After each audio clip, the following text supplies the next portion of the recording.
Pick, founder and CEO of No Brainer Foods, Max Sweets. I started in the CPG world probably when you guys were babies, when I was diagnosed with MS when I was 36. And I started a raw foods company, Two Moms in the Raw, very successful, and then pivoted to keto in my healing, sans the dairy. And then we've exploded with Max Sweets because we're making the first zero sugar collagen marshmallow on the market. And we're really excited about that. And I have my colleague, Jordan. You want to introduce yourself? Yeah.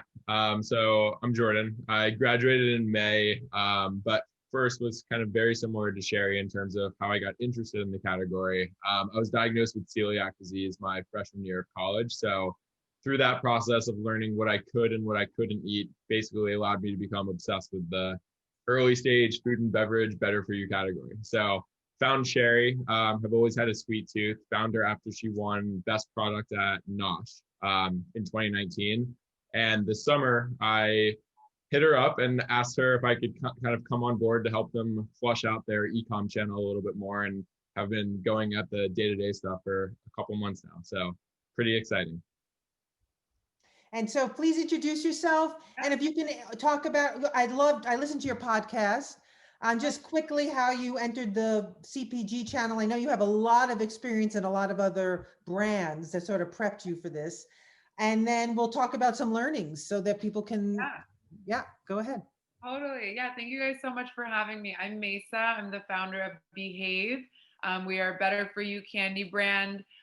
We are making low sugar candy that is made from all natural ingredients. So we don't use any artificial sweeteners, no artificial colors or flavors. And yeah, we're really focused on a clean label, but we like to think, and our customers have definitely verified that our products also taste delicious. So that, trying to hit that low sugar, better for you angle for candy, but making sure we don't ever compromise on taste. So we have a celebrity chef on our team named Elizabeth Faulkner, who's really the brains behind all of our recipe and all of our product development. And I think that's what really differentiates our products, is that we put so much care and time and effort into making sure they taste good. I mean, Sherry, this, we're in an indulgence category, and I think people are just not going to compromise on taste. They might for, a nutraceutical or a vitamin or, a protein bar. But I think with candy, you have to bring that delight and that fun to the experience. And that's really what we care about as a brand. So yeah, how I ended up here is, similar to, Jordan, you kind of said this too. I'm just such a sweet tooth. Like growing up, I've always been candy addict, like no control around candy. We kind of joke about it, but it's a bit sad, right? Like we're all pretty much addicted to sugar. And that was so my experience was just feeling like I had no control around candy and sugar, which was fine, when I was a kid and growing up, but then you kind of hit your mid-20s and you're like, all right, the sugar is hitting a little different. Like now I'm getting that headache. I get really sluggish. I need a nap if I have a candy binge, have a bag of candy at the movie theater and have to go home and go straight to bed because you're just kind of knocked out from it. So, just really picked up on how that fun experience of eating candy had become so ridden with guilt, and the physical effects of it was really negative, and I just kind of wanted to just kind of learn more about the category and understand what innovation opportunities existed, and why there weren't more low sugar options, and I think that I just got really curious about it, and I just started really digging into it, and ultimately met our chef Elizabeth, and she was really bought into this idea as well of let's try to make better candy that's better for you but also tastes really good, and we kind of set off from there. Yeah, so I love how you behave and with nutrition, and then you don't behave obviously with your marketing, with your branding. And my question for you, was that to stand out on shelf, or was that to stand out on DTC? And which channel did you attack first? Yeah, no, and I love that you picked up on that, because that is really how we think about our brand and our name. Our name is Behave, but our word mark is the word behave crossed out. So right. The idea is that you sort of like, behave, but with a wink and sort of in a cheeky way, where we actually want our customers to feel like they can eat as much candy as they want, and they don't have to, you know, quote unquote, behave themselves around food or around sugar, or around the things that they love. You know, just be able to indulge and not feel bad about it, and eat as much candy as you want, and not have those adverse effects. So yeah, you know, I think we spent a lot of time thinking about how that'll come through in our marketing. I would say we branded very much for like that digital first consumer. Our target customer is sort of that millennial consumer that we Is it really Gen think Z? of. Jordan and I are wondering, is it Gen Z or millennial? So we think about millennials as our target customer. I think that's really the focus group. But I would say on digital, we probably show up, I would say, somewhere in between the two. So yeah, you guys are super perceptive, and we're I'm gonna sound so old and embarrassing saying this, but we're like getting onto TikTok as of this week. So we really are curious about that Gen Z consumer, because ultimately the way I think about it, I think that in the digital sphere, the Gen Z customer is actually influencing the millennial customer, right? Like us millennials, we're watching TikTok, we're too embarrassed to post, and we don't know how to post, and we're going to be embarrassing if we try to, but we are watching what like the kids are doing, and it's so cool, and it's so I'm just so like obsessed with Gen Z. I love like everything they stand for, how they show up in the world, how they think about things. Like, you know what, I'm sorry to interrupt. You can have a really fun time on TikTok with Behave. Like, I think it's a perfect channel for you. Yeah. And oh, sorry, go ahead, Jordan. No, I was just going to say TikTok and like that like generational cohort is interesting when thinking about like consumer products, because obviously they're extremely young. So in my mind, I'm always asking like, who has the purchasing power? Like, is a 10-year-old going to go to your website and order? Probably not. But is there like a flex between their parent, who then will buy it to have in their house? I don't know. That I'm kind so of who are curious. you sending the ads to, right, Jenna? Like Jordan, like who is she sending? Who are you sending the ads to? Exactly. Like, yeah. So yeah, and look, like we're still new, we're still learning and testing. So I definitely don't want to. I would never pretend to have the answer, or that we have, you know, a formula for any of this. But I would say, you know, where we're really seeing the demographics come in from a purchasing perspective is definitely millennial. I would say 25 to 40 is our strongest purchasing group. But we've actually performed better, much better in the 18 to 25 category than I had expected. Yeah. So I think what you're saying, Jordan, is right. You kind of wonder that college age student, that sort of like older Gen Z consumer, are they buying? Are they, you know, do they have credit card? We're primarily D2C right now. Do they have credit cards to go online, make an e-com purchase? I think we're seeing that the answer is yes. Our strongest cohort is still the millennial, but from a brand perspective, like what we're trying to do is be new and fresh in the candy category. I think that's something that you guys have done so well, and I watched and admired your brand before I launched Behave. You know, is like, how do we do something that feels different in the category, right? So much of candy and confection has felt very stagnant, I think, for decades, and there just hasn't been a lot of newness. And part of that newness for us is kind of speaking that younger generation's language, speaking that the language of that digital first consumer. And yeah, I mean, I'm very lucky. I have we have a few people on the team. We have an amazing intern who's a college student. And then our community manager is also recently graduated. So they definitely help us stay cool. I would never claim to be the one doing that. But, you know, I think they're really tapped into what's trending. So at such a young age, can they maintain the irreverence and what your goal is with Behave, do you feel, or they need a lot of coaching?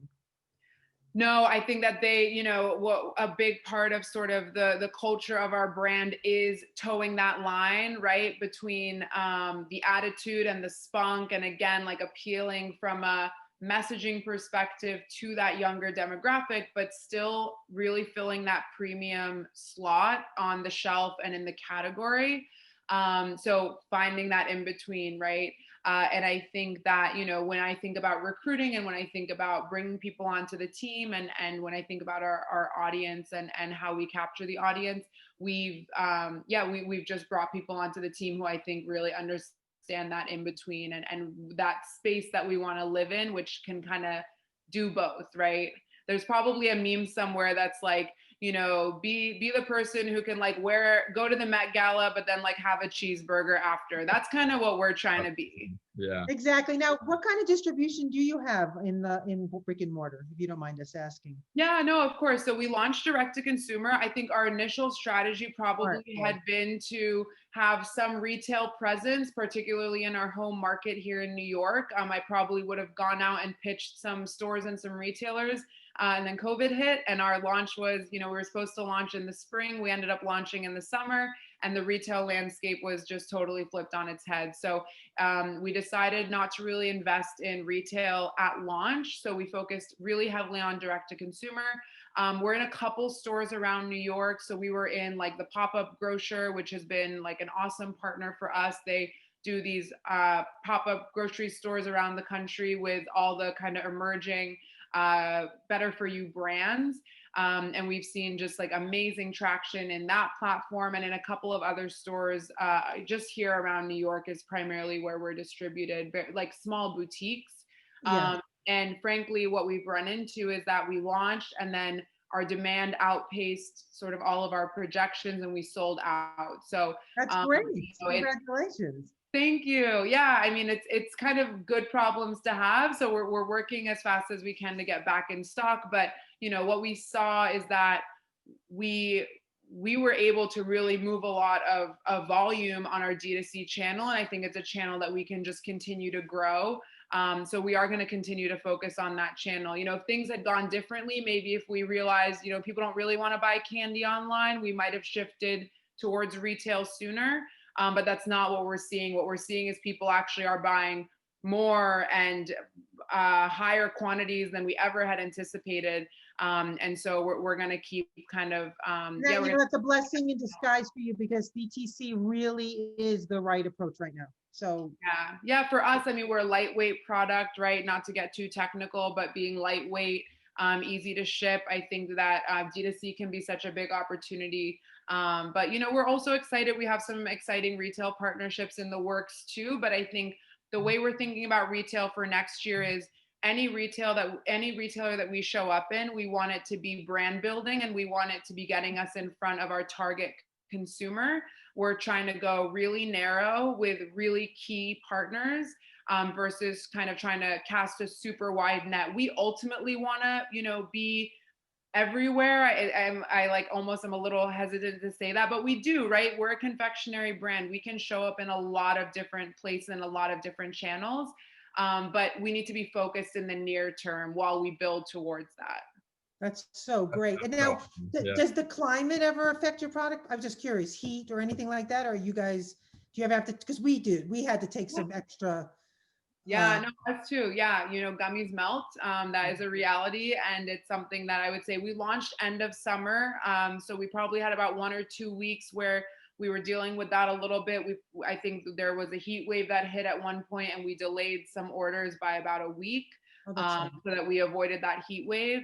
But you know, I would say coming into this upcoming summer, it's going to be a much bigger focus for us. We're thinking through solutions right now. I think we have a couple good options, but I'd love to hear it if you can ever email me because we are too. So yeah, we should connect. I mean, let's definitely connect offline, and we should just share, you know, learnings. I'm always happy to do practices. that. Yeah. Jordan, did you have a question? I'm sorry, we keep. No, totally. This is awesome. Yeah, I just had a quick question. Just in terms of like how Behave gets really big. So like one of my mentors, I don't know if you crossed paths with him, Kiva Dickinson at Selva Ventures. Yeah. So I worked at Selva last summer and he's been like a fantastic mentor to me. But the question was always like, how can this be really big, right? And there's only so many products that get past the San Francisco, the LAs, and the New Yorks of the world. So for example, my roommate, he is not a health nut, but likes eating healthy. But I don't know if he would necessarily go to your website in order to order a super healthy gummy bear alternative. So like, how do you plan to, and for all the brands out there that are kind of I guess, focused on health nuts for right now. How do you plan to get to that next iteration of the modern consumer? Yeah, it's such a good question. It's such a good point. And I think it's one that, we're thinking about constantly. And ultimately, like my hypothesis around this when I started the business is that yes, the person who is, to your point, going to come to our website and actively seek out our product is probably someone who's on keto, somebody who's cutting sugar for a health reason, somebody who's on a specific diet that requires them to reduce their sugar. That's probably who's going in and Googling, right? Like low sugar candy, keto candy, whatever it is, and coming across our brand. So yeah, and I think we see like a lot of, those, you're going to see those early adopters being a lot of keto people. But what we're also actually seeing, which has been so exciting to me, is we are seeing so many customers that are coming in and just saying, I just stopped eating candy altogether. Like and I'm not necessarily keto. It's just like, it just didn't fit my lifestyle anymore. I kind of grew out of it, and I hated the sugar crash, and I hated the guilt that I felt. And I'm so glad I found your product, because now I can eat candy again. And it's not necessarily, and I think that's a really big part of how we're messaging. And I think what differentiates our branding and our messaging from a lot of other better for you brands is that we're not aligning with any diet. We're not even aligning with telling people to reduce sugar. We're actually kind of telling like, and this is very personal to me, because I know myself, like I'm probably never going to be keto. I've tried everything, I've tried all the different ways of eating, but at the end of the day, I'm always gonna grab a bag of candy if I'm at the airport. It's just like who I am. And I think that's very relatable to a lot of people, right? It's like you are gonna grab that bag Intuitive of eating is like the new thing. intuitive eating. Oh my gosh. Okay. Separate phone call, like 3 hours long to talk about intuitive Totally. eating. But yes, exactly. And like I think hopefully our branding and our messaging is going to resonate with a much wider audience than like, the messaging that is, super high protein, super low sugar, keto, Atkins, whatever it is, because our messaging is really just like eating candy was fun once upon a time. It's probably not that fun anymore. And like the products just don't really make sense for you once you are a grown up. And as adults now, as more health conscious as our generation is, like we don't want to feed that to our kids either, right? So it kind of is cross generational, but we're kind of just saying like we just want to give you another option. And you know what, also eat cake, and also like have that cheeseburger at midnight if you want to, but we just want to be here for you with another option. And I'm hoping that branding is going to resonate with a much broader audience, and we're not really like pigeonholing ourselves to that ultra nutrition conscious customer. Yeah, so you're not being restrictive. And I love the intuitive eating. But what I will say, though, as somebody with MS and somebody who's a lot older than you guys, to prepare the body for intuitive eating, eliminating sugar and carbs and feeding your body proteins and healthy fats does prep your body to intuitively select foods like Behave, like Marshmallow. So I do think that there are triggers, and what you're helping is not to keep triggering people into making choices. But I love it. You don't want restrictive. And guess what? That was like the gluten-free thing. Like, a lot of people don't want to, they don't want to hear, don't eat that. And what you're doing is you're giving permission for people to eat something. So that's really nice. And I love it, because it's like Behave with a line through it. And then you got all the irreverences. I keep bringing that back. So it's great. So congratulations. You've done a really, and I think personally, being in this industry for so long, the DTC was a really, really smart approach for you. Oh, thank you. Thank you. Yeah, so I think this all worked in your favor, truly. Awesome, Mayssa. Well, we like to keep these pretty short, and obviously, I feel like we could talk for a million years, because I'm sure you and Sherry, and I think we talked about it, you and Sherry should 100% like trade notes on a lot of things, just in terms of alternative sugar. There's a bunch of different things, but wanted to wrap up here with a final question. If you had an extra hour in the day, where would you spend it, and why would you do so? Oh my gosh, such a good question. And how, right, Jordan? How, where, and why? Okay. Okay, I'll give like two answers. So like where, like if it was more like unrestricted, like I would spend an extra hour in the day on the beach. I just like, it's the place I feel the most calm and like, I just love to like sit, and the sound of the beach is so meditative for me. But in my New York City apartment, like kind of similar, probably like in the bath or just like, on in my bed and just journaling. Actually, I've gotten so into journaling, and I have never been that super like self-reflective, meditative person. Like, frankly, I've always been like super on the go, always like always with people, always around people, super social, super extroverted. And I've just found like journaling has become this moment of calm and this moment of quiet. And it's really helped me get clear, like around the business and also with things in my personal life, just having that reflection. I mean, it sounds crazy, but like if I had an extra hour, I try now to get like an extra 30 minutes at the start of my day to do it. But it's just become such like, it's something I can't miss in my day. And if I had more time to do it, I would just do it that much more. Oh, that's great. That's so really awesome. nice. I know. I feel like It is it's I even love better. I hearing think that you everybody. do it. It's even better that you do it at the beginning of the day. I feel like that's just a great way to like get your mind thinking, and then Yeah. instead of at nighttime where it's more of like a reflection on the day and what happened during that day, but rather like what I'm going to expect and want to happen. Yeah. I mean, I do this one. It's like right here. I do the 5-minute journal. Oh, So that's this nice. like a I used to have that. gratitude. Yeah, it's like a gratitude journal. So I start my day with that, with like a moment of gratitude, and then you do like a reflection at the end of the day. And then I also just have like a freehand journal where I'll just write, yeah, just kind of like whatever I'm feeling. I usually do a I little. got to do that again. I remember Oprah had a whole series on that when I watched it, and I'm like, okay, and I did it, and my kids found the journal, and they thought I Oh, was a nutcase yeah, I because know. I was trying to manifest things for them. So I was a younger mom, and I kept on writing the same thing over and over Yes. again. My son literally, he's like, "This is frightening, mom." No, no, but it's like, Yeah, I got to do that for my business. Thank you. I'm going to start doing that again. I've got it right on my bedside, and I've ignored it for like the last 15 years. There we no, go. and the gratitude one is so cool because it's like, I So don't, great. writing your gratitude is not going to like change your day tomorrow. Like, you might still have a bad day just because you wrote a gratitude in the morning, but Right. like over time, you really see the effect of like You don't see being more it. optimistic, Yeah. Optimistic, but also manifestation, like the things like the schools, not necessarily the college, but like the schools in our area. And I remember writing it all down. It all happened at All times where happened. it Yeah. all happened. I got to do that.